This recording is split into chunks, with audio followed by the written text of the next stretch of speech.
ಆಗಿದ್ದಾಗ ಮನೆಗೆ ಬಂದು ಸಮಾಧಾನ ಮಾಡ್ತಿದ್ದು ಅವರೇ ತಾನೇ. ಇವತ್ತು ನಿನ್ನ ಹತ್ರ ದುಡ್ಡಿಲ್ಲ ಅಂತ ಮನೆಗೆ ರೇಷನ್ ತರಿಸಿದ್ದಾರೆ. ಇವತ್ತು ನಿನ್ನ ಹತ್ರ ದುಡ್ಡಿಲ್ಲ ಅಂತ ಮನೆಗೆ ration ತರಿಸ್ತಿದ್ದಾರೆ.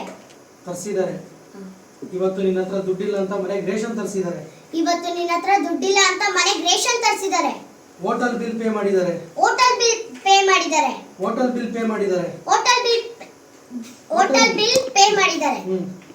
Action. Hotel bill pay ಮಾಡಿದ್ದಾರೆ. ಇದೆಲ್ಲ ಮಾಡಿದ್ದು ನಿನ್ಗೋಸ್ಕರ ಅಲ್ವಾ ವಧು? ಇದೆಲ್ಲ ಮಾಡಿದ್ದು ನಿನ್ಗೋಸ್ಕರ ಅಲ್ವಾ ವಧು?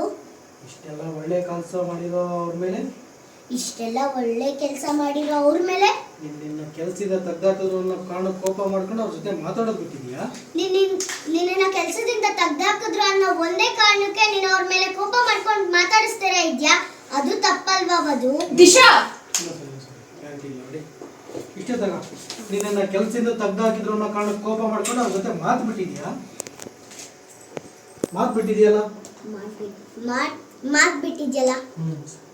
ನಿನ್ನ ಕೆಲಸದಿಂದ ತೆಗ್ದಾಕಿದ್ರು ಅನ್ನೋ ಕಾರಣಕ್ಕೆ ಕೋಪ ಮಾಡ್ಕೊಂಡು ಅವ್ರ ಜೊತೆ ಮಾತು ಬಿಟ್ಟಿದ್ಯಲ್ಲ?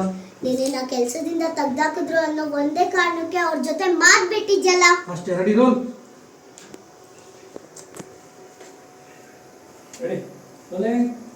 ಆಕ್ಷನ್. ನಿನ್ನ ಕೆಲಸದಿಂದ ತೆಗ್ದಾಕಿದ್ರು ಅನ್ನೋ ಒಂದೇ ಕಾರಣಕ್ಕೆ ಅವ್ರ ಜೊತೆ ಮಾತು ಬಿಟ್ಟಿದ್ಯಲ್ಲ? Ready, action. ಅದು ತಪ್ಪಲ್ವಾ ವಧು? ದಿಶಾ,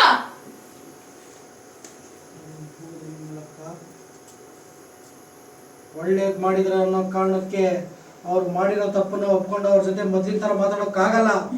ಒಳ್ಳೇದ್ ಮಾಡಿದ್ದಾರೆ ಅನ್ನೋ ಕಾರಣಕ್ಕೆ ಅವ್ರು ಮಾಡಿರೋ ತಪ್ಪನ್ನ ಒಪ್ಕೊಂಡು ಅವ್ರ ಜೊತೆ ಮುಂಚೆ ತರ ಇರೋದಕ್ಕೆ ಆಗಲ್ಲ. ಇದೇ ಕೊನೆ.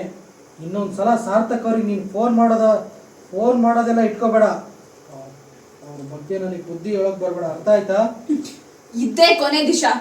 ಇನ್ನೊಂದ್ಸರಿ ಸಾರ್ಥಕ್ ಅವ್ರಿಗೆ ಫೋನ್ ಎಲ್ಲ ಮಾಡೋದನ್ನ ಇಟ್ಕೋಬೇಡ. ಅವ್ರ ಬಗ್ಗೆ ನನಗೆ ಬುದ್ಧಿ ಹೇಳಕ್ ಬರ್ಬೇಡ, ಅರ್ಥ ಆಯ್ತಾ?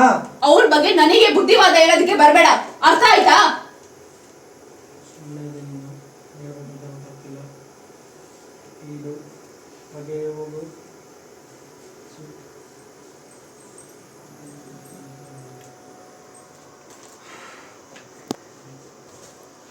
ಓಕೆ.